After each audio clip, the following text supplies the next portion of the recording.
Hey, Kevin here from Orca Board, and in this video I want to show you how to attach your 9-inch US fin to your US fin box on your Orca Board.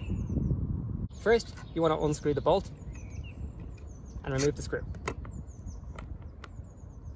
Now you'll see that your fin has two plastic pieces, and you want to slot those into the board first, into the middle well, and slide it all the way to the back. Now you'll want to lift the board so it's almost at a right angle and drop in the bolt.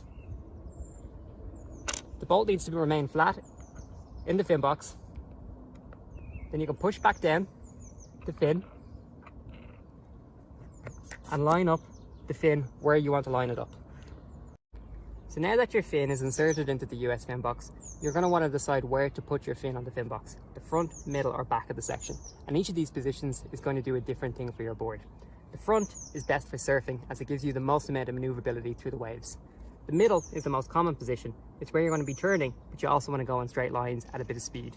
The back is the most rigid position, and you're going to want to use this when you're going in a straight line for a long period of time. When you decide where to place your fin, slide it up, place it into position, and insert the screw into the bolt. Make sure it's nice and tight, and you're good to go.